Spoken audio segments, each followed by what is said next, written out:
هيدر هيدر عمال آخر هيدر. أعوذ بالله من الشيطان الرجيم. بسم الله الرحمن الرحيم.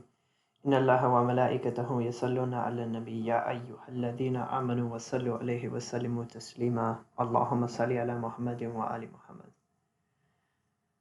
Alhamdulillah, we have reached the third class in introductory logic.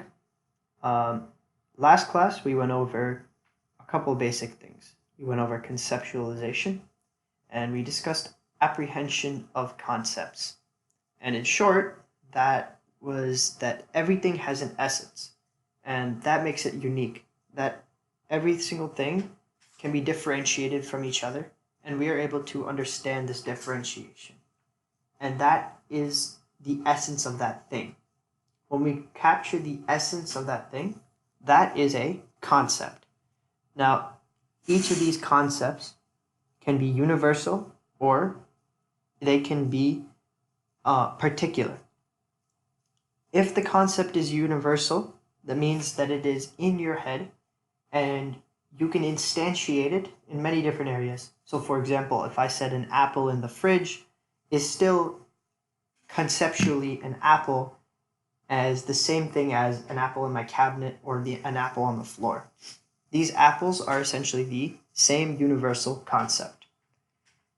When I say particular concept, on the other hand, I mean that I can point to it and say this apple. So for example, a apple in my fridge, if I said this particular apple as it exists, it's been instantiated from a concept in my mind and now it's a real thing. So now a universal concept is something that exists in my mind, and a particular concept is something that exists in reality that I can point to and say this. Now, all universal concepts have four relationships to each other. And these can be thought of like circles. These four relationships are either a complete overlap in concept, so the species, each of these concepts, each of the members of this concept encompass each other entirely, or the second relationship is that the concepts encompass each other, so that is that one of the concepts is inside of the bigger concept. So for example, animals is one concept and humans is another concept. And humans exist within the concept of animals. The third relationship is like a Venn diagram where there's some overlap, but the concepts themselves are not essentially the same. They don't share a common essence. So for example, Chinese people and Muslims may overlap. Some Muslims may be Chinese and some Chinese people may be Muslims, but Muslims and Chinese people do not share a common essence. And the fourth relationship is that there's no commonality, that the concepts share nothing in relation to each other. They don't share any members. They don't share anything at all. This class, we're going to discuss concepts as they relate to themselves. Now, each concept may have two main distinctions: classifications and properties. And these break down into 5 main qualities. In classifications, we have the genus and the species of a concept. And in properties, we have the differentia, the particular accident, and the common accident that are all qualities of a concept. Now, why are we discussing this?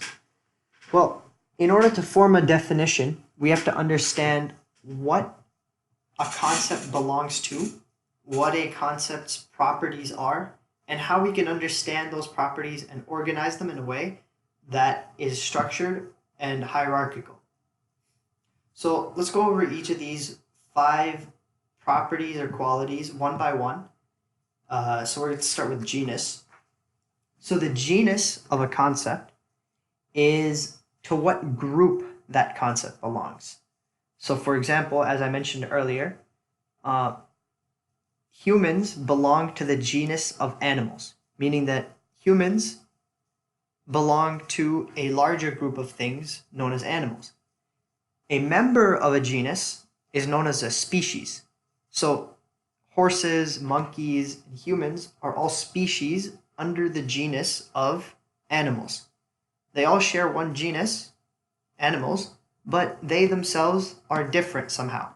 Horses are different from humans, and humans are different from monkeys, and monkeys are different from horses.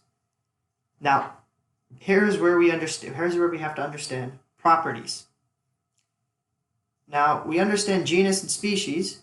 So genus is a larger category of things, and a species are the individual members within that category.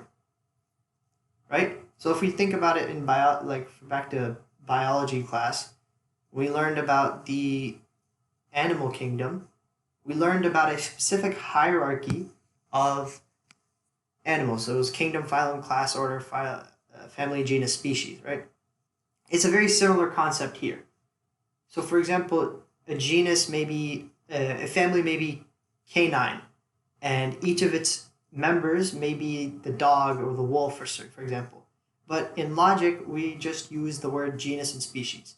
And all of these upper hierarchies are all called genus, for example. So what do I mean? So for example, if I said animals, that is a genus which includes, logically in classical logic, when I say animals, that genus includes the genuses of vertebrates and invertebrates. Now, as these relate to each other, vertebrates and invertebrates are species under the genus of animals. But vertebrates themselves are also a genus as they relate to other individual members of the vertebrate family. For example, reptiles and birds are species of the genus vertebrate, and vertebrate is the species of the genus animals. So that being said, that means that everything can be classified into a hierarchy of either being a species of something or a genus of something. That being said, how do we differentiate between the species of a thing? Now, this is where we have to understand properties.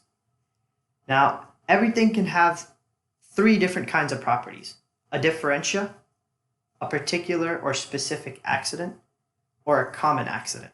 Three different kinds: differentia, particular accident, and common accident. The differentia is what essentially makes something different. Is essentially what makes something unique. So for example, humans are different from monkeys because humans have the process and capability of doing logic, for example. Monkeys do not do logic, but humans do logic, which makes them essentially different from other animals. Because there's nothing else that necessarily separates a human being from like a monkey, except for the fact that we think at a higher level. So the differential between human beings and monkeys is that thinking. Now, a particular accident is a property of a thing that is unique to that member, but it isn't necessarily what makes it essentially different. So for example, one property of a triangle is that the sum of all of its angles is 180 degrees. But that's not what essentially makes a triangle different from a square. What makes a triangle essentially different from a square is that it has three sides. So for example, a triangle will belong to the genus of polygons, meaning shapes that have multiple sides. But its differentia between each of the species is how many sides it has. So for example, a triangle will have three sides and a square will have four sides. And what makes them essentially different is the number of sides. However, the property of 180 degrees being in a triangle is a result of the three-sidedness. So another example of this would be, for example, humans are unique because they can laugh. Now, I mean, let's ignore hyenas for a second, but humans laugh out of humor. Humans can get humor. That is unique to human beings, but it's not what makes them essentially different from other animals. So for example, the quality of laughing does not make animals essentially different, does not make human beings essentially different from other animals. Laughing is a product of higher order thinking, which is what we said was the differentia between human beings and other animals. This is why it's always said in logic that the definition of a human is a thinking animal. Now, that being said, a particular accident, then we can just define it as something that is unique to that member, that species, but doesn't necessarily make it, it's not essential to being that species. And the last property we have, so the first two we went over were differentia and particular accident. The third property is a common accident. So a common accident is any property that is not unique to that concept. So, for example, the color brown. A lot of different things can be brown. Humans can be brown, horses can be brown, cars can be brown, wood can be brown. The concept of brown is neither unique to that particular concept, nor does it define anything particular about that concept. So let's review really quickly. We have two main ideas of all concepts: their classification and their property. Classification falls under the genus and the species, and the properties fall under the differentia, the particular accident, and the common accident. The genus and species are simply just a matter of hierarchy. So the genus is just whatever group a concept belongs to, and the species are whatever members are the individual members as they relate to that group. So human beings are a species, and horses are a species, and monkeys are a species under the genus of animals. And each thing will have three kinds of properties. So with that, we can start to form a basic concept of definitions. So if we want to form a good definition, how would we do it? The best way of forming a definition is to make a definition that is both exclusive and inclusive. So what do I mean? You want to make a definition that is exclusive of anything unnecessary and inclusive of all of the members that comprise it.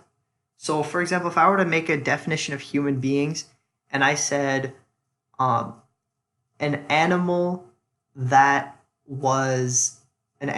white. If I say an animal that's white, that means I'm excluding people who are not white. And I'm saying that those aren't human beings.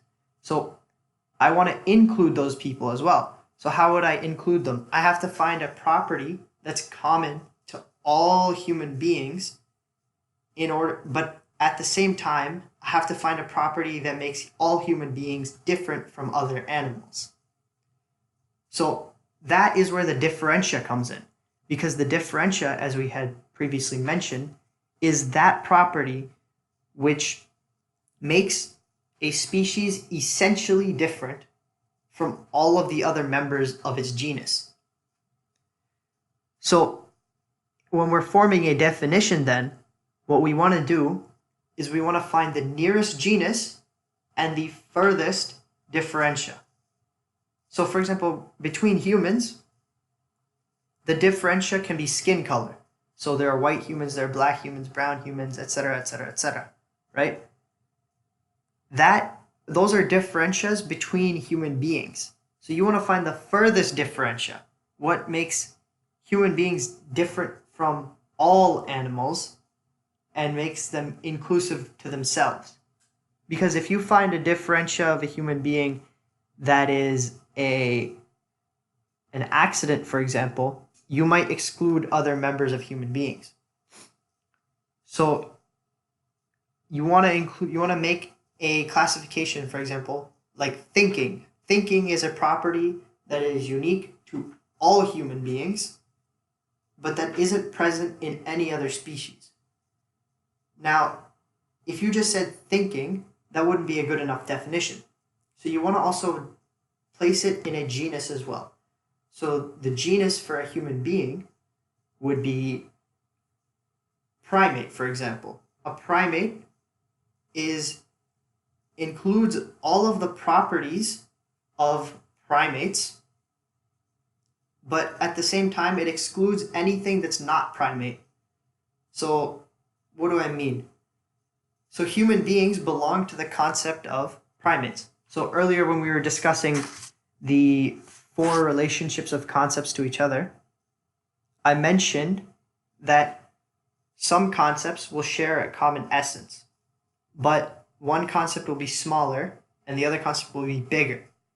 And that whenever you mention the smaller concept, you're also implying the bigger concept as well. So for example, when I say human being, I'm also implying animal, because a human being is an animal. So it's not necessary for me to say that a human being possessing animal qualities, because possessing animal qualities is inherent to saying human being. The reason for that is because human beings are already a part of animals, so there's no need to say anything more. So when I say primate, human beings are already within that quality of primate. So primate will encompass all of the qualities of a human being, and what will make it different from other primates is the concept of thinking. So you want to make a definition based off of the nearest genus. So you don't want to say human beings are a thinking vertebrate, because then you might include members such as crocodiles, which have nothing to do with human beings at all. So, for example, if I said, let me give another example, right? If I said the definition of a triangle is a 3-sided shape, right? So if I said shape, I might be including things like circles or rounded polygons, for example. Whereas if I said a 3-sided polygon, I'm including the property of being straight-lined, but I'm excluding the property of anything else that's not a polygon. So when I say a triangle is a 3-sided polygon, I'm excluding, by the differentia of being 3-sided, anything else that's not a triangle.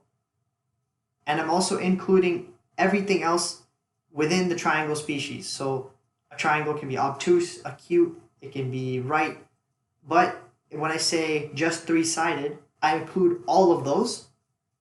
But at the same time, when I say polygon, I'm excluding anything else that's not straight lined. And I'm being very, very specific as to the triangles.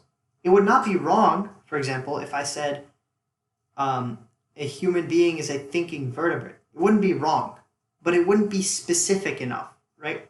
For example, if I said a triangle is a 3-sided shape, I wouldn't be wrong, but it wouldn't be specific enough. Meaning that a 3-sided shape can be a lot of different things. I can make a rounded triangle, a triangle with bulging sides, and that could fit that definition. But at the same time, it can also fit the definition of a normal triangle, which is just straight lines. So you want to make a definition that excludes any other possibility, and it's very specific and essential to that particular species. So that might have been a little bit confusing, and so I'll just go over it very briefly again.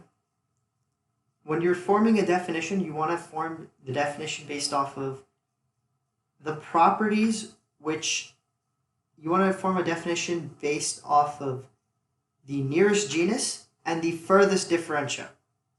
The nearest genus meaning the group that it belongs to. So, for example, triangles will belong to polygons, shapes, Euclidean surfaces, and so on and so on and so forth. Human beings will belong to primates, vertebrates, animals, so on and so on and so forth. What we want to say, however, is we want to limit all of those things to the closest possible member that it belongs to. So human beings belong to the member of primates. That's the closest thing to human beings. But it also includes other things, like primates can also include monkeys, baboons, and other human beings as well.